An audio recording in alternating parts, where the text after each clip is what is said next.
2차 세계대전 중에 그 독일군이 영국 해협을 넘어서서 런던에 대규모 공습을 퍼붓는 기간이 있었습니다. 1940년 9월부터 이듬해 5월까지 무려 8개월 동안 공습이 지속이 되었어요. 그래서 이 기간 동안 공습으로 인한 런던의 사망자만 약 2만 8천 명 정도이고요. 부상자는 2만 5천 명이 넘는 것으로 추정이 됩니다. 여러분, 이 기간이 얼마나 암울한 기간이었을까요? 8개월 동안 하늘에서 폭탄이 떨어지고 내 위로 떨어지면 그대로 죽는, 그게 8개월 동안 지속이 된 거예요. 그 기간 동안에 런던 사람들이 다음의 사진처럼 지하철 플랫폼에서 잠을 자곤 했습니다. 그런데 참 재밌는 것이 저렇게 잠을 자고요, 그 다음 날은 출근했다는 거예요. 영국을 이끌었던 처칠이 런던 시민들에게 강조했던 것이 일상을 지속해라, 하던 일을 계속해라. 그래서 우리 잘 아는 문구 중에 Keep calm and carry on 이라고 하는 문구도 사실 그때를 말하는 거죠. 그래서 전쟁 중에도 가게 문을 열고 빵을 만들고 우유 배달을 하는 사람들이 있고, 그리고 어떤 한 아이는 다 무너진 그 책방에서 책을 읽기도 하는 이런 일들이 있었어요. 여러분, 어떻게 이런 대규모 공습에서도 하던 일 계속해라 이렇게 말을 할 수 있었을까? 그것은 대규모 공습보다 더 무서운 것이 두려움이라는 것을 그들이 알았기 때문에 그런 거예요. 공습으로 인하여 죽는 것도 문제지만 더 무서운 것은 그로 말미암아 두려움에 완전 마음이 꺾이면, 그러면 다 무너지는 거야. 이걸 그들이 알았던 거예요. 아무리 공습이 이어져도 반대로 우리가 두려워하지 않으면 맞서 싸울 날이 올 것이고 이기는 날이 올 것이다. 이것을 그들이 믿었던 것이죠. 저는 오늘 말씀을 준비하면서 이 런던 대공습 생각이 나더라고요. 하나님이 우리에게 두려워하지 말아라, 두려움을 덮는 믿음을 하나님은 주시고자 하시는 오늘 말씀임을 제가 알았습니다.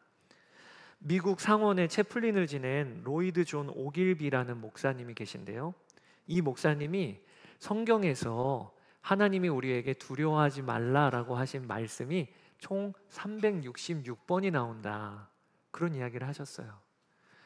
사실 성경학자들은 집요해서 진짜 366번인지 다 세봤습니다. 근데 사실은 366번은 학문적인 근거는 없어요. 그런데 그럼에도 불구하고 그 오길비 목사님이 왜 366번이라는 말씀을 강조했느냐? 그만큼 하나님이 우리에게 끊임없이 하시는 말씀이 두려워하지 말라라고 하는 말씀이라는 거예요. 366번이라는 숫자는 그럼 뭐죠? 1년에 365일에 윤달을 더해서 366일이라는 거예요. 그래서 성경은 어디를 펴도 매일 두려워하지 말라, 놀라지 말라의 연속이라는 것이죠. 여러분, 이 자리에 오늘 예배하러 나온 여러분 중에 재정의 문제로, 관계의 문제로, 또 혹은 직장 진로의 문제로, 혹은 결혼의 문제로 두려움과 염려 가운데 계신 분들이 계십니까? 하나님의 마음은요, 하나님의 자녀인 우리가 두려워하고 염려하고 사는 것 하나님의 뜻이 아니에요. 저도 저희 두 딸이 오늘 저녁에 갔더니, 아빠 이번 주에는 뭐 먹고 살지요? 아빠 제가 학교를 제대로 다닐 수 있을까요? 학원 등록금은 어떻게 될까요? 그러면 제 마음이 어떨까요? 우리 하나님 아버지의 마음은요, 하나님의 자녀인 우리가 이번 한 주간을 살 때 두려워하지 아니하고 염려하지 아니하고 살기를 원하세요. 오늘 그 말씀을 여러분과 나누기를 원합니다. 오늘 본문에 보면 두려움에 확 사로잡혀 있는 사람이 등장하는데 아브라함입니다. 1절에 이런 일들이 일어난 뒤에 주님께서 환상 가운데 아브라함에게 말씀하셨다. 아브라함아, 두려워하지 말아라. 아브라함이 지금 두려움 가운데 있어요. 그러니까 하나님이 두려워하지 말하라 라고 말씀을 하시는 거죠. 근데 왜 그가 두려운 가운데 있을까? 오늘 본문 1절에 보면 이런 일들이 일어난 뒤에 라고 되어 있어요. 근데 여기 이런 일들이 일어난 뒤에 라고 하는 게 어떤 일이냐? 우리가 지난주에 창세기 14장에서 아브라함이 자신의 사병 318명을 데리고 엘람 왕 그돌라오멜 연합군을 쳐서 포로로 끌려갔던 롯을 데리고 온 그 사건이 일어난 뒤에 아브라함이 두려움에 사로잡혔다는 거예요. 왜 두려움에 사로잡혔을까요? 첫 번째 이유는 그가 가나안 땅의 많은 족속들에게 표적이 되었기 때문에 그런 것입니다. 대승을 거두긴 했지만 그 일로 말미암아 아브라함의 이름이 가나안 땅 전역에 알려지게 되었어요. 야, 저 히브리 사람 강 건너온 아브라함이라는 사람이 있는데 그가 사병을 318명이나 거느리고 있는 아주 강한 족속이래. 이름이 알려졌어요. 뿐만 아니라 그가 얼마나 소유가 많으면 그 소돔 왕의 재물을 되찾아왔는데 그거를 하나도 가지지 않고 그대로 돌려줬대. 이 이야기가 어떻게 돌고 돌았을까요? 얼마나 가진 게 많으면 그 전리품이 필요 없을 정도일까? 가나안 사람들, 그리고 특별히 소돔 사람들은 악하다고 성경은 기록을 하고 있어요. 그들이 아브라함의 가정을 표적으로 두기가 너무 좋은 여건이 된 것입니다. 뿐만 아니라 아브라함이 격파를 하긴 했지만 엘람의 연합군들이 다시 힘을 모아서 쳐들어올 수도 있는 거잖아요. 그에 비하면 아브라함은 전쟁에 능한 용사가 아니었습니다. 그저 조카 찾기 위하여 목숨 걸고 그 전쟁터로 나간 것뿐이었죠. 그러니 이런 모든 상황이 그를 얼마나 두렵게 했겠습니까? 그래서 지금 그가 두려워하고 있어요. 두 번째 이유는 오늘 본문에 보니까 그에게 자식이 없었다는 거예요. 75세의 나이에 하나님이 가나안 땅으로 그를 이끌어 주실 때만 해도 약속을 하시기를 아브라함아, 너로 큰 민족을 이루게 하겠다. 이렇게 약속을 주셨는데 시간이 지나도 자녀가 없어요. 자녀가 없다는 것은 그 당시에는 엄청난 수치스러운 일이기도 하고 내가 많은 유산을 갖고 있는데 이걸 물려줄 사람이 없게 된 겁니다. 그래서 오늘 본문에 보면 하나님이 두려워하지 말라라고 했을 때 당장 아브라함의 대답이 뭐냐면 저에겐 자식이 없습니다. 그게 2절이에요. 아브라함이 여쭈었다. 주 나의 하나님, 주님께서는 저에게 무엇을 주시렵니까? 저에게는 자식이 아직 없습니다. 저의 재산을 상속받을 자식이라고는 다마스쿠스 녀석 엘리에셀 뿐입니다. 여기 다마스쿠스라고 하는 건 다메섹인데 그 다메섹 출신의 엘리에셀이라고 하는 종이 아브라함 집에 아마 재정을 맡고 있는 젊은 종이었던 것, 총리 역할을 하는 거지요. 총무 역할을. 그 엘리에셀밖에 내 유산을 물려줄 자가 없습니다. 아브라함이 보니까 그런 거예요. 자녀가 없으니까 결국 내 유산은 이 종에게 돌아갈 형편이구나. 여러분, 지난주에 그 엘람 왕 연합군을 무찌렀던 아브라함의 기계와 용기는 지금 본문에 없어요. 그저 아브라함은 지금 두려운 가운데 사로잡혀 있는 것입니다. 이처럼 믿는 성도의 삶에 정말 뜬금없이 두려움의 문제가 벌어질 때가 있습니다. 주님을 쫓다가도 우리를 넘어뜨리게 하는 복병과 같은 문제가 바로 두려움의 문제예요. 마귀가 신앙생활을 잘하는 용사들과 같은 사람들에게도 어떻게 노리기 시작하냐면 두려움과 염려를 계속 넣어줍니다. 생활에 염려를 하게 하는 거예요. 그래서 마음이 둔하게 하고 그리고 무너뜨릴 기회를 찾게 되는 것을 보게 됩니다. 그게 누가복음 21장 34절이에요. 같이 한번 읽어보실까요? 너희는 스스로 조심하라. 그렇지 않으면 방탕함과 술 취함과 생활의 염려로 마음이 둔하여지고 뜻밖의 그 날이 덕과 같이 너희에게 임하리라. 예수님께서 너희는 조심하라 라고 하시면서 예로 드신 게 방탕함과 술 취함을 조심하라. 우리 그리스도인들은 신앙생활하면서 방탕함과 술 취함에 대해서는 아주 민감합니다. 어떻게 예수님을 믿고 방탕하게 살면 안 되지. 예수님 믿는 성도가 술 취해서 살면 안 되지. 이 일에 대한 민감해요. 그런데 예수님께서 방탕함과 술 취함과 그 다음에 말씀하신 게 생활의 염려로 너희의 마음이 둔하여지지 아니하도록 하라고 하셨는데, 우리는 생활의 염려는요 매우 둔감해요. 염려할 수도 있지. 이번 주에 염려가 재정도 염려가 되고, 그 다음에 이번 주에 직장 문제도 염려가 되고, 자녀 교육 문제도 염려가 되고, 그 염려를요 우리 마음에 방치하고 살다가 마음이 둔하여지고 결국에는 넘어지게 되는 일이 벌어진다는 거예요. 오늘 본문에도 아브라함이 그렇게 흔들린 거예요. 엄청난 대승을 겪고 나서도 그의 마음에 앞으로 내게 자녀가 생길까? 그리고 또 나를 해코지하는 가나안의 다른 족속들이 있는 거 아니야? 이런 두려움으로 그가 두려워하고 있었다는 겁니다. 그런 아브라함에게 하나님이 오늘 어떤 일을 행하시냐면, 하나님이 찾아오셔서 말씀을 주시는 일을 행하고 계시는 거예요. 그게 1절입니다. 이런 일들이 일어난 뒤에 주님께서 환상 가운데 아브라함에게 말씀하셨다. 아브라함아, 두려워하지 말아라. 나는 너의 방패다. 내가 받을 보상이 매우 크다. 하나님이 두려움 가운데 있는 아브라함에게 행하신 일이 뭐냐? 아브라함에게 먼저 찾아오셨어요. 그리고 두려워하지 마. 내가 너의 방패야. 내가 너를 지켜줘. 그리고 네가 받을 보상이 매우 크다. 그러니 가나안 족속들이 너에게 해코지할 것에 대하여 두려워하지 마. 내가 너를 지키고 있지 않니? 이렇게 말씀을 하시고, 또 그 다음에는 자녀에 대한 두려움을 갖고 있는 아브라함에게, 아브라함아, 하늘의 별을 세봐라. 이 하늘의 별이 너의 자녀가 이 하늘의 별만큼 많아질 거야. 그게 5절이에요. 주님께서 아브라함을 데리고 바깥으로 나가서 말씀하셨다. 하늘을 쳐다보아라. 내가 셀 수 있거든. 저 별들을 세어보아라. 그리고는 주님께서 아브라함에게 말씀하셨다. 너의 자손이 저 별처럼 많아질 것이다.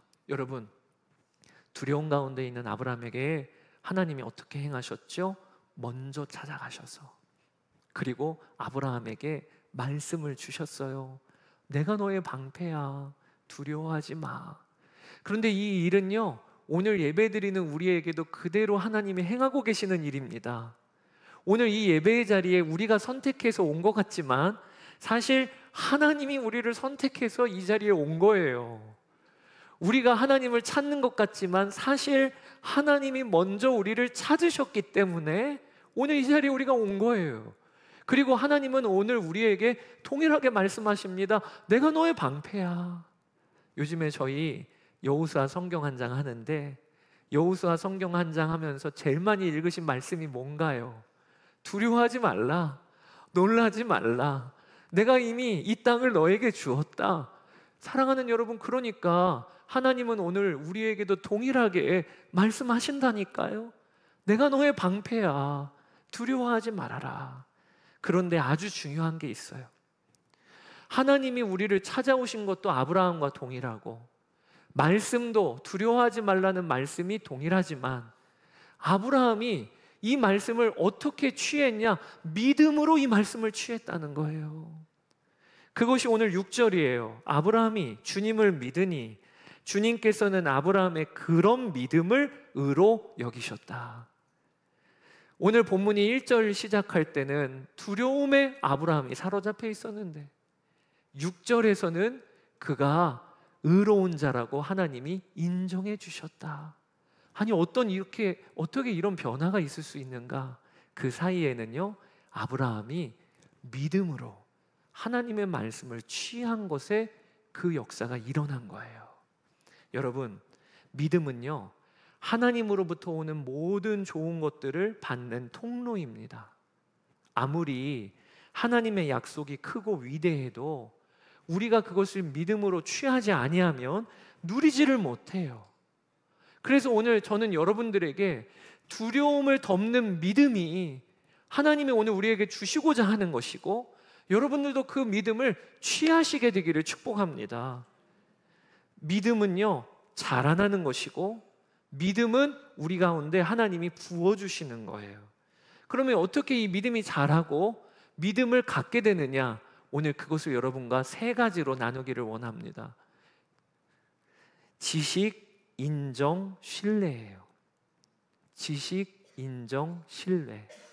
사실 이 말은 저의 언어가 아니고 찰스 스펄전 목사님, 영국의 유명한 설교자이신 찰스 스펄전 목사님이 믿음에는 세 가지 요소가 있다고 했어요. 그것이 바로 지식과 인정과 신뢰라는 것입니다. 근데 이것이 오늘 본문에 그대로 다 담겨 있어요. 여러분, 어떻게 아브라함이 하나님을 믿는 데까지 자라났는가? 믿음의 첫 번째 요소인 그것이 바로 하나님의 말씀, 즉 지식입니다. 그가 하나님의 말씀을 붙잡을 수 있는 말씀을 하나님이 주신 거예요. 그것이 오늘 1절과 5절이에요. 아브라함아, 두려워하지 말아라. 나는 너의 방패다. 내가 받을 상급이 크다. 5절에 너의 자손이 저 별처럼 많아질 것이다. 이 말씀을 주셨기 때문에 아브라함이 취할 수 있는 거예요. 믿음의 첫 번째 요소는 지식입니다. 거룩한 지식. 믿음은요, 정신통일 아닙니다. 자기개발 아닙니다. 믿음은요, 붙잡을 약속의 말씀에 대한 반응이에요. 하나님이 누구신가? 하나님이 무슨 일을 하셨는가? 하나님의 약속은 무엇인가? 그것이 다 성경 말씀에 들어가 있죠. 이걸 거룩한 지식이라고 합니다. 그 지식에 대한 반응이 믿음인 거예요. 이 말씀이 없으면요, 우리의 믿음은요, 무속인들의 믿음과 다를 바가 없는 겁니다. 무당도 비나이다 잘 될 줄 믿습니다. 그 믿음과 우리의 믿음이 뭐가 차이가 있는 겁니까? 우리는 그저 무턱대고 믿는 게 아니에요. 하나님의 말씀을 믿는 거예요. 오늘 하나님께서 아브라함에게 내가 너의 방패야. 아, 하나님이 나의 방패시구나. 또 하늘의 별처럼 너의 자손이 많아질 거야. 이 약속의 말씀을 취하니까 믿음이 일어나는 거예요. R.A. 토레이 목사님이 무디 성경학교에 입학하는 학생들에게 인터뷰를 하시는데 늘 물어보신 질문이 날마다 믿음으로 승리하는 삶이 무엇이라고 생각하십니까? 이렇게 물었더니 한 번은 어떤 학생이 대답하기를 말씀을 붙들고 사는 것이라고 생각합니다. 이렇게 대답을 하더래요. 참 바른 대답을 한 거예요. 그때 R.A. 토레이 목사님이 대답을 또 이어나가시기를 그 말도 틀리지는 않지만 자네가 말씀을 붙들고 살아서는 안 되네. 말씀이 자네를 붙들고 있어야 한다네. 이렇게 대답을 하셨다는 거예요. 여러분, 우리가 하나님의 말씀을 읽고 듣고 듣잖아요. 그러면 어떤 역사가 일어나게 되냐면 내가 말씀을 읽다가 어느 순간 하나님의 말씀이 나를 읽는 것과 같은 느낌을 받을 때가 있어요. 내가 하나님의 말씀을 들었는데 하나님의 말씀이 나를 사로잡고 있다고 하는 느낌을 받을 때가 있어요. 거기까지 말씀으로 나아가야 되는 것이에요. 말씀을 읽다가 말씀을 채우고 붙잡고 그런데 그 말씀은 살아있는 말씀이라 나의 방향을 이끌어주고 나의 믿음을 바꿔내는 역사를 이루어내는 게 진리의 말씀인 것입니다. 그게 거룩한 지식인 거예요. 로마서 10장 17절 같이 한번 읽어볼까요? 그러므로 믿음은 들음에서 나며 들음은 그리스도의 말씀으로 말미암았느니라. 여러분 중에 나는 왜 이렇게 교회 생활을 오랫동안 다녀도 믿음이 안 생길까? 나는 왜 이렇게 믿음이 작을까? 그 이유는 첫 번째는 지식이 없기 때문에 그래요. 거룩한 하나님의 말씀을 우리가 붙들어야 무당의 믿음과 다른 것인데, 그런데 하나님의 말씀으로 나아가는 일이 없으니까, 그러니 믿음이 일어나지를 않는 거죠. 요즘에 저희가 여호수아 성경 한 장을 하는데 사실 이 여호수아 성경 한 장은요, 믿음 세우기 훈련입니다.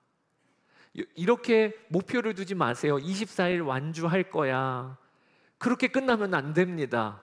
우리가 어떻게 오늘도 기도해야 되냐면, 하나님의 말씀으로 나아가는 삶이 24일 동안 이어지는데 믿음이 달라지게 해주세요. 저의 믿음이 달라지게 해주세요. 오늘 아브라함처럼 하나님이 말씀을 주시면 반응하는 일이 일어나게 해주세요. 그 역사가 있으시게 되기를 축복합니다. 믿음은요, 지식이 필요한 거예요. 거룩한 지식. 두 번째, 믿음의 요소는요, 하나님의 말씀을 인정하는 것입니다. 하나님의 말씀을 인정하는 것. 오늘 자식이 없는 아브라함에게 하나님이 말씀을 주시기를 5절에 하늘을 쳐다보아라. 내가 셀 수 있거든 저 별들을 세어보아라. 너의 자손이 저 별처럼 많아질 것이다. 그런데 여러분 생각해보면 이 말씀은요, 너무 큰 말씀 아니에요? 도무지 이해가 안 되는 말씀 아니에요? 아브라함 지금 자식 한 명도 없어요. 그러면 약속을 주시려면 2명은 낳을 것이다. 3명까지 낳을 것이다. 아니, 이 정도 약속을 해주셔야 아브라함도 그럴만하군요, 가능하겠군요, 아니 이렇게 생각을 할 텐데, 하나님이 오늘 아브라함에게 약속을 주시기를 하늘의 별처럼 많을 것이다. 너무 큰 말씀인 거예요. 그러니까 여러분, 이것은요, 계산하거나 이해할 수 있는 수준이 아니고 그저 인정해야 하는 것입니다. 인정해야 하는 거예요. 믿음에는요, 하나님 말씀 앞에서 계산하고 우리가 이해하느냐고 생기는 게 아니라 인정하고 항복하는 단계가 반드시 필요해요. 내가 이해가 안 돼도 하나님이 왕이시니까, 왕이신 하나님의 말씀이면 인정합니다. 여기에서 믿음이 자라나는 거예요. 남포교회 원로 목사님이신 박영선 목사님이 이 인정하는 믿음을 다른 말로 하면 항복이라고 했어요. 말씀에 항복하는 거예요. 저는요, 이 경험을 했어요. 제가 제 삶의 왕이 되어서 가정을 운영해 보니까 가정 파탄 나더라고요. 제가 제 삶의 왕이 되어서 사역을 해보니까 지치기만 하고 얼마나 마음에 분노만 쌓이는지 모르겠어요. 그때 제가 하나님께, 하나님, 저 항복합니다. 제 삶의 주인은 저 아닙니다. 주님이 제 삶의 왕이세요. 주님이 제 삶의 주인이세요. 이렇게 항복을 하면서부터 제 믿음이 달라졌어요. 박영선 목사님이 책에 이렇게 쓰셨어요. 성경 말씀이 합리적이어서 이해하고 믿는 것이 아닙니다. 하나님의 말씀을 듣다 보면 비록 이해가 잘 안 되고 뭔가 연결이 잘 안 되고 엇갈리는 말씀이 있는 것 같아도 우리는 하나님의 말씀이면 무조건 믿기로 항복한 사람들입니다. 이게 그리스도인들이에요. 하나님이 왕이시니까, 하나님이 왕이신 하나님이 말씀하시면 항복하기로 결정한 사람이 그리스도인이라는 거예요. 그러면서 책에 재밌는 이야기를, 저는 하나님이 파츠로 메주를 쑤신다 해도 믿습니다. 물론 메주 색깔이 좀 빨갛겠지만 그래도 믿을 것입니다. 하나님은 경배의 대상입니다. 우리가 항복할 대상이십니다. 또한 우리가 신뢰할 뿐이지 이해할 뿐이 아닙니다. 우리가 낳은 자식도 다 이해하지 못하는 부분이 한두 군데가 아닌데 어떻게 그분을 다 이해할 수 있겠습니까? 저는 책 읽다가 우리가 낳은 자식도 이해하지 못하는 게 한두 군데가 아닌데 너무 공감이 되더라고요. 맞아, 내가 나도 이해를 못하는데, 심지어는 내가 누군지 나도 이해가 안 되는데 하나님을 어떻게 내가 이해하겠냐는. 그러니 하나님께 나아갈 때 우리 자세를 바꿔야 된다는. 어디 말씀해 보세요. 내가 이해가 되나 안 되나 듣게. 어디 인정이 되나 안 되나 한번 들어는 봅시다. 이러면 믿음 안 생겨요. 믿음은요, 하나님이 왕이심을 인정하는 거예요. 그리고 믿음은요, 내 삶의 왕은 내가 아님을 인정하는 거예요. 내가 내 삶을 운영해 봤더니 파탄 났어. 나는 한 치 앞도 몰라. 저 문을 나가면 내 삶에 무슨 일이 벌어질지 나는 모르는 연약한 존재잖아요. 그걸 인정하는 거예요. 그때부터 하나님의 말씀이 내 삶에 역사하는 거예요. 믿음이 일어나기 시작하는 거예요. 사랑하는 여러분, 제가 질문 하나 드릴게요. 여러분은 이 자리에 이해해서 오셨습니까? 항복해서 오셨습니까? 어떻게 오셨어요? 우리는요, 항복해서 이 자리에 온 거예요. 하나님께 항복해서. 앞으로 우리의 삶에도 마찬가지예요. 어떻게 믿음이 자라느냐? 내 재정의 영역에 있어서도 하나님 저 항복해요. 저의 가정의 영역에 있어서도 하나님 저 항복해요. 내가 손대면 손댈수록 더 꼬여가네요. 저는 하나님께 항복하고 그저 순종만 할 거예요. 이러면서 믿음이 자라나는 거예요. 오늘 본문에도 아브라함이 하나님을 믿으니 그것을 그의 의로 여기셨다라고 되어 있는데, 여기 의라고 하는 것은 디카이오시네, 헬라어로 하면 그런 단어입니다. 이 디카이오시네는 뭐냐면요, 깨끗하네, 바르네 이런 뜻이 아니에요. 관계가 바르네라고 하는 뜻입니다. 아브라함이 어떻게 의로 여김을 받게 된 거죠? 아브라함에게는요, 관계가 바른 거예요. 하나님과. 하나님이 왕, 나는 그분의 종. 그래서 오늘 본문 7절에 하나님이 아브라함에게 말씀하셨다. 나는 주다. 나는 주다. 사랑하는 여러분, 오늘도 우리가 하나님과의 관계를 바로 합시다. 하나님은 주님이세요. 우리는 그분의 사랑받는 자녀요, 종입니다. 이번 한 주를 그렇게 살아보는 거예요. 그게 우리의 믿음을 전혀 바꿔내는 것입니다. 저는 비올드 교회 개척을 앞두고 예배당 쓸 수 없다라고 연락을 받았을 그 날이 정확히 기억이 납니다. 2023년 12월 5일 2023년 12월 5일. 근데 그날을 왜 기억하냐면요, 그날이 예수동행 청년 집회 첫날이었어요. 그러니까 교회도 시작을 못했는데 이 땅에 예수님과 동행하는 청년 세대들을 세우기 위하여 감리교 신학대학교에서 예수동행 운동 집회를 하는 첫날, 그 집회를 준비하러 가는 날 차 안에서 연락을 받은 겁니다. 감리교 신학대학교에서 장소를 내어줄 수가 없답니다. 얼마나 제 마음에 낙심이 되던지. 그리고 또 한편으로는 하나님의 일하심이 도무지 이해가 안 되는 거예요. 하나님, 저 오늘 예수동행 청년 집회하러 가는 날인데 이렇게 주님의 마음 품고 하나님의 뜻이 이 땅 가운데 이루어지기 위하여 순종의 걸음을 뛰는 이 날인데, 그런데 비올드 교회는 예배 장소가 사라진 날이 돼버리니까 제 마음에 어떤 마음이 처음엔 들었냐면, 이게 뭐예요? 하나님 도무지 이해가 안 돼요. 이러다가 갑자기 제 마음에 믿음이 일어나기 시작했어요. 어떤 믿음이 일어났냐면, 내가 다른 일 하다가 이렇게 된 것도 아니고 예수동행 청년 집회 오늘 이 일을 위하여 가다가 하나님 기뻐하시는 일은 이 일이 분명한데 하나님 뜻대로 하다가 망하면 그것도 간증이지 뭐. 이런 마음이 들더라고요. 그것도 간증이지 뭐. 그러면서 제가 입술로 하나님 이게 뭐예요? 라고 하지 않고 제일 첫 번째로 내뱉은 고백이, 하나님, 저는 그래도 하나님을 좋아해요. 사랑해요. 저는 그래도 하나님을 믿어요. 이렇게 고백을 했어요. 그때 제 마음은요, 죄송합니다, 구워 잡수시던 삶아 잡수시던 마음대로 하세요. 하나님, 어차피 하나님이 왕이시고 저는 하나님의 종이잖아요. 그런데 여러분, 그 이후부터 하나님은 이해할 수 없는 일을, 교회를 세우는 일을 행하셨어요. 저의 고백이에요. 우리 주님이 우리의 왕이시다. 믿음은요, 인정하는 거예요. 믿음은요, 항복하는 거예요. 거기서부터 믿음이 자라나기 시작합니다. 자, 그리고 세 번째 믿음의 요소는요, 같이 한번 읽어볼까요? 하나님을 신뢰하는 것입니다. 하나님을 향한 지식과 알미 있고, 그리고 하나님께 항복을 합니다. 그리고 나서는 하나님께 기대는 거예요. 이거를 신뢰한다고 하는 것입니다. 청교도들은 이 신뢰라고 하는 것을 의자에 비유했어요. 여러분, 지금 의자에 앉아 계시죠? 어떻게 앉아 계십니까? 내 몸의 모든 몸무게를 그 의자에게 기대고 있잖아요.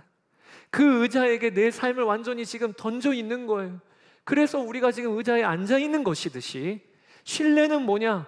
하나님께 내 재정의 영역을 그분께 맡기는 겁니다. 내 삶의 가정의 영역을 그분께 맡기는 겁니다. 이 신뢰가 믿음의 세 번째 요소예요. 그런데 여러분, 여기서 아주 중요한 게 있어요. 이 신뢰는요, 반드시 시간이 필요합니다. 하루아침에 이루어지는 게 아니에요. 여러분, 우리가 어떤 사람을 만나서 그 사람을 인정하는 것은 그 사람의 이력이면 충분합니다. 좋은 대학 나오셨네요. 이력이 분명하시네요. 여기서도 일하셨나요? 그 사람을 인정하는 것은 그 사람의 이력이면 금방 인정하게 돼요. 그런데 그 사람을 인정한다고 내가 신뢰하는 거 아니에요. 내가 인정한다고 내 삶을 맡길 수가 있나요? 이 신뢰는 언제 일어나는 거냐면 계속 그 사람과 관계해 봤더니 이 사람이 실력도 있고 내 삶을 맡길 만한 인품도 있고 내 삶을 의지할 만한 참 좋은 사람이네, 이러면서 그 사람을 신뢰하게 되는 거예요. 이처럼 신뢰는요, 반드시 주님과의 지속적인 만남과 시간이 필요한 것입니다. 왜 우리가 하나님을 지식적으로 알아요? 이 자리에 계신 분들이 말씀을 아는 분들 많습니다. 한국교회 교인들만큼 하나님의 말씀을 배우고 하는 그런 교인들이 다른 나라에 없어요. 그런데 그렇게 지식적으로 알고 하나님이 내 삶의 왕이라고 인정을 해도 왜 믿음이 자라지를 않는가? 하나님과의 시간이 절대적으로 부족한 거예요. 쇼츠를 키면 2-3시간 금방 갑니다. 반나절도 보냅니다. 그런데 여러분, 하나님과의 시간은 어떠신가요? 하나님과 매일매일 꾸준한 시간을 갖고 계신가요? 거기서부터 우리의 신뢰가 자라게 되는 거예요. 히브리서 12장 2절, 믿음의 주요 또 온전하게 하시는 이인 예수를 바라보자. 사랑하는 여러분, 사실 오늘 본문의 아브라함은요, 하나님의 말씀을 3번째 듣는 겁니다. 첫 번째는 창세기 12장에 가나안 땅으로 들어갈 때 내가 너를 큰 민족을 이루게 하겠다라고 하는 말씀을 들었어요. 그리고 두 번째는 창세기 13장에 롯과 헤어질 때 모래를 세워봐라, 모래처럼 너의 자손을 많게 할 거야. 두 번째 말씀을 들었어요.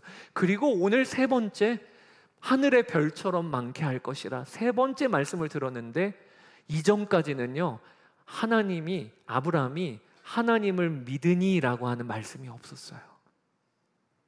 아브라함이 하나님을 믿으니라고 하는 말씀은요, 오늘 본문에 처음으로 등장하는 거예요. 하나님을 믿으니 그에게 그것을 의로 여기셨다. 여러분, 아브라함의 삶에는요, 가나안 땅에 들어와서 지금에 이르기까지 하나님을 경험하고 하나님과 시간을 보내고 이런 시간들이 쌓여서 오늘 본문에 하나님께 내 삶을 온전히 맡기는 신뢰하는 믿음까지 나아갈 수 있었던 거예요. 애굽으로 내려갔는데 하나님이 그를 건지시고, 그리고 또 롯과 거리를 두고 헤어졌는데 그가 헤브론으로 갔더니 하나님이 그에게 나타나시고, 그리고 또 롯이 포로로 잡혀갔을 때 엘람 왕 그돌라오메를 치기까지 전쟁에서 대승을 겪게 하시고, 이런 하나님과 동행하고 하나님과 함께하는 경험이 쌓였더니 오늘 본문에 하나님을 신뢰하게 되는 거예요. 저는 제가 기억나기로는 초등학교 들어가기 전에 하나님이 저를 목회자로 불러주셨습니다. 그래서 저는 유치원 때부터 나는 앞으로 목회자가 돼야 돼 라고 하는 생각을 갖고 있었어요. 국민학교, 그 당시는 국민학교인데 국민학교에 가면 이 생활기록부를 큰 종이를 줍니다. 그러면 거기에 장래 희망란이 있어요. 그럼 저는 항상 거기에 목사, 초등학교 1학년 때 목사, 중학교 1학년 때 목사, 고등학교 1학년 때 목사였어요. 제 별명이 그래서 왕목사였다고 말씀을 드렸지요. 그런데 저는 그렇게 하나님이 저에게 내적인 감동으로 저를 부르셨다고 하는, 그렇게 해서 여기까지 온 건데, 신학교에 갔더니 신학교에 온 다른 친구들은요, 비포 애프터가 분명하더라고요. 고등학교 수련회 갔는데 거기서 하나님이 나를 종으로 불러주셨어. 이전까지는 내가 하나님을 몰랐는데 그 수련회 때 하나님이 나를 만나주셨어. 이런 비포 애프터가 분명한 거예요. 그런 이야기를 듣다가 보니까 제 안에 어떤 의심이 들기 시작했냐면, 나는 아닌데? 나는 혹시 내가 하나님이 부르지도 않으셨는데 나 스스로 그냥 나 혼자 결정해서 이 길을 걷고 있는 거 아닐까? 이런 의심이 오랫동안 지속이 됐었어요. 그런데 여러분, 이 의심이 언제 사라졌는지 아십니까?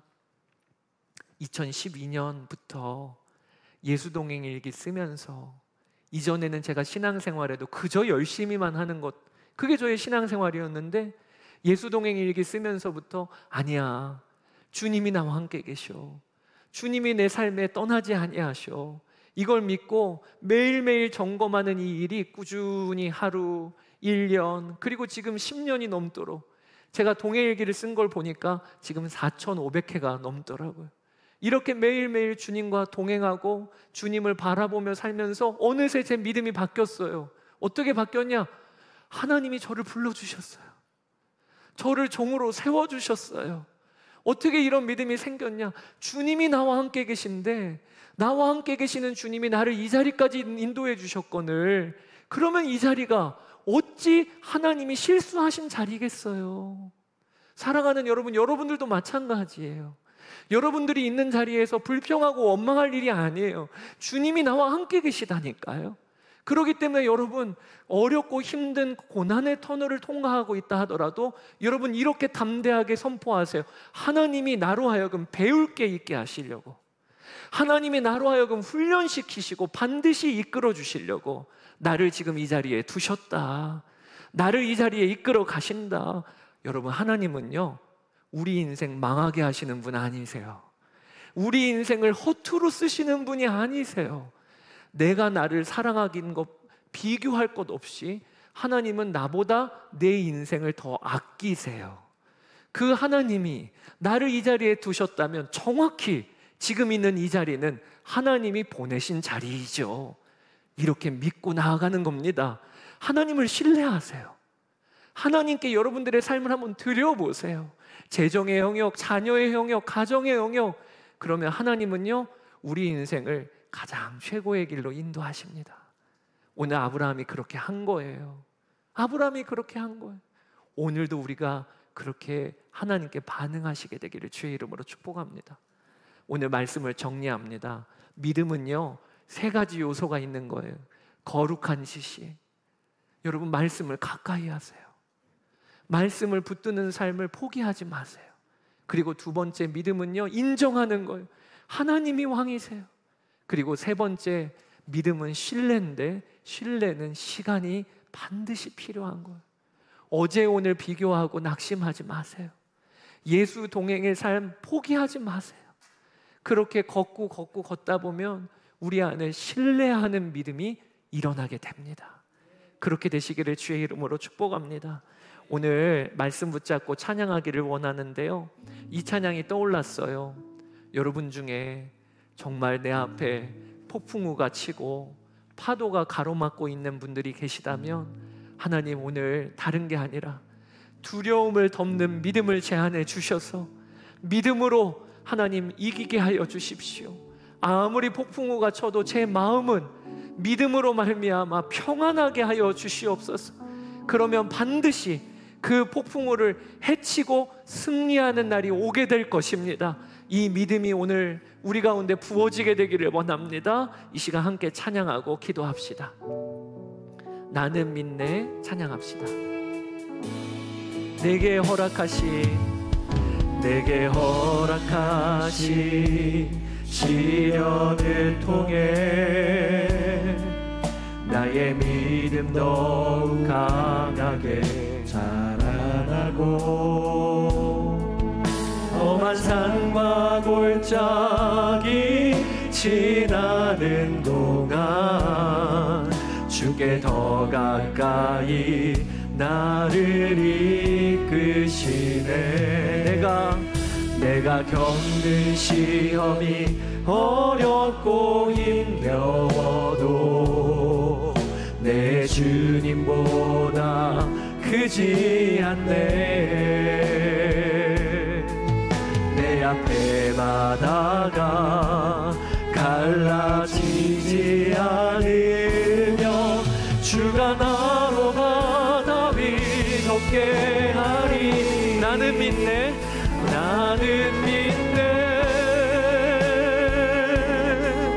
주의 능력으로 내 삶 새롭게 되리.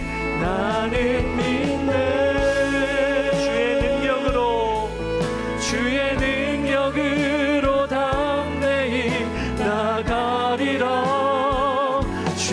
주와 함께 싸워 승리하리라.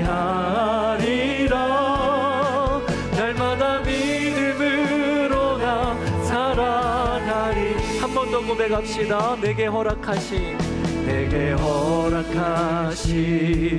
시련을 통해 나의 믿음 더욱 강하게 자라나고 험한 산과 골짜기 지나는 동안 주께 더 가까이 나를 이끄시네. 내가 겪는 시험이 어렵고 힘겨워도 내 주님보다 크지 않네. 고백합시다. 내 앞에 바다가 갈라지지 않으면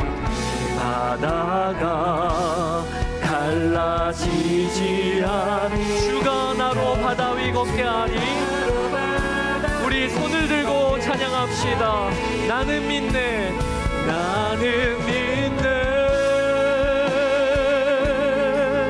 주의 능력으로 내 삶 새롭게 되리.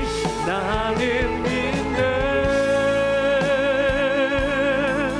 주의 능력으로 담대히 나가리라. 주와 함께 싸워 승리하리라. 날마다 믿음으로 나 살아. 나는 믿네. 주의 능력으로 내 삶 새롭게 되리. 나는 믿네. 주의 능력으로 담대히 나가리라. 주와 함께 싸워 승리하리라. 날마다 믿음으로 나 살아가리. 할렐루야. 이 시간 우리가 기도할 때 오늘 하나님께서 아브라함에게 주셨던 말씀과 같이 오늘 우리에게 동일하게 주십니다. 내가 너의 방패다. 나는 너의 주다. 하나님 이 말씀을 붙들고 인정하게 하여 주소서. 내 삶의 왕은 내가 아니라 하나님이 내 삶의 왕이시고 주이심을 인정하며 항복하며 나아가는 믿음의 역사가 일어나게 해달라고 이 시간 주님의 이름 한번 부르고 기도하며 나아가도록 하겠습니다. 주여. 아버지 하나님, 그렇습니다. 내가 너의 방패다. 내가 너의 주다. 하나님, 내 삶은 한치 앞을 모르는 연약한 인생입니다. 아버지 하나님, 내 삶에 내가 왕노릇하였던 모든 영역은 얼마나 꼬이고 얼마나 후회가 많았는지요. 하나님이 내 삶의 왕이십니다.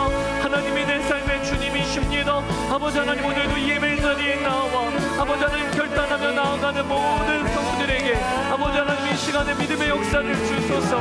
믿음의 역사를 주소서. 하나님의 말씀에 아멘하며 하나님의 말씀을 인정하며 나아가는 우리 성도들 되게 하여 주시기를 원합니다. 이번 한 주간 내 삶도 주님이 나의 왕이십니다. 주님이 나의 주님이십니다. 아버지 하나님, 주님께 내어 맡깁니다. 저는 그저 순종하며 나아갈 것입니다. 아버지 하나님, 믿음으로 나아가는 우리 모든 성도들에게 이 시간 성령으로 인쳐주시고 성령으로 기름 부어주시기를 원합니다. 하나님의 마음, 하나님의 말씀, 하나님의 아버지 임재 가운데 우리의 눈이 달라지게 하여 주시고 우리의 마음이 달라지는 역사가 일어나게 하여 주소서. 오늘도 예배 자리에 나온 이들에게 믿음이 달라지고 믿음이 새로워지며 구원받는 역사, 죄에서 돌이키는 역사가 일어나게 하여 주소서. 아멘, 아멘, 아멘. 우리 두 번째로 기도할 것이, 사랑하는 여러분, 예수 동행에 변화가 없다고 해서 낙심하지 마세요. 그리고 그 일에 대하여 포기하지 마세요. 우리 주님과의 신뢰는 시간이 필요합니다. 그저 한 걸음 걷고 한 걸음 걷다가 보면 반드시 내 안에 신뢰하는 믿음까지 주님이 자라게 하십니다. 우리가 정말 이걸 믿고 오늘 결단합시다. 하나님, 매일 주님과 동행하며 주님을 신뢰하는 믿음의 자리까지 저를 세워 주시옵소서. 두려움을 덮고 이기는 믿음의 사람으로 세워 주옵소서. 우리 그렇게 주의 이름 한번 부르고 기도하며 나아가도록 하겠습니다. 주여.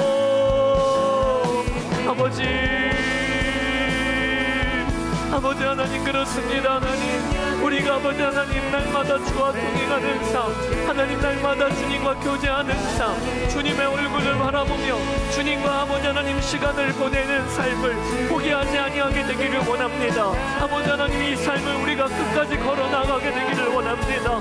걷고 걷다 보면 어제와 오늘은 달라진 것이 없어도 하나님 내 삶에 신뢰하는 믿음의 자리까지 주님께 내 삶을 내어 맡기고 주님께 내 삶을 뛰어 들어가고 하나님 아버지 재정의 영역, 나의 가정의 영역, 자녀의 영역, 나의 진로의 영역, 나의 결혼의 영역, 하나님께 온전히 내 삶을 뛰어 들어가 맡기는 역사가 일어나게 되기를 원합니다. 하나님, 신실하셔서 내 삶을 절대로 망하게 하지 아니하시는 하나님, 내 삶을 인도하시는 하나님, 나보다 내 삶을 더 사랑하시는 하나님, 하나님께 내가 내어 맡깁니다. 믿음의 걸음을 떼어 나아가게 되기를 원합니다. 예수님을 믿고 한번 그 믿음의 걸음을 떼어보지 못한 이들이 있다면 오늘 결단하며 나아가는 역사가 일어나게 하여 주소서. 아버지 하나님, 우리 주님을 찬양합니다. 하나님의 임재 가운데 저희가 오늘 예배하고 주님의 역사를 경험하게 하여 주소서. 아멘, 아멘. 우리 가슴에 손을 얹고 함께 기도합시다. 내가 너의 방패다. 내가 너의 주다. 하나님의 말씀을 오늘 저희가 인정하게 되기를 원합니다. 내 삶의 주인은 나라고 여기고 살았는데 돌아보면 왜 이렇게 꼬이고 왜 이렇게 후회만 남는지요? 하나님, 주님이 제 삶의 왕이십니다. 하나님, 주님을 인정합니다. 그리고 주여, 오늘 우리가 결단하며 나아가기는 예수님과 동행하며 주님을 신뢰하는 데까지 나아가는 역사가 있게 하여 주옵소서. 우리 주님께 우리의 삶의 모든 구체적인 영역들을 내어 맡깁니다. 주님께 제가 뛰어듭니다. 아버지, 오늘 그렇게 결단하는 이들에게 성령의 기름 부음을 부어 주소서. 지금까지 예수님을 믿고도 한 번 믿음의 발걸음을 떼오지 못한 이들이 있다면 하나님이 내 인생을 나보다도 더 아끼시니 하나님께 뛰어드리게 하여 주시옵소서. 나의 재정의 영역을 맡깁니다. 나의 가정의 영역을 맡깁니다. 자녀의 영역을 맡깁니다. 결혼의 영역을 맡깁니다. 아버지, 하나님이 제 삶을 인도하고 계시니 찬양만 할 것입니다. 두려워하지 아니하고 염려하지 아니하고 믿음으로 하나님 이번 한 주간을 살게 하여 주시고, 그리하여 우리의 삶의 자리에 주님의 뜻하신 계획들이 하나하나 열매 맺게 하여 주시옵소서. 살아계신 하나님으로 하나님을 믿는 이번 한 주간이 되게 하여 주소서. 감사합니다. 주님, 사랑합니다. 아브라함이 하나님을 믿었던 것처럼 저희도 주님을 믿습니다. 감사드리며 우리 주 예수 그리스도의 이름으로 기도드렸습니다. 아멘.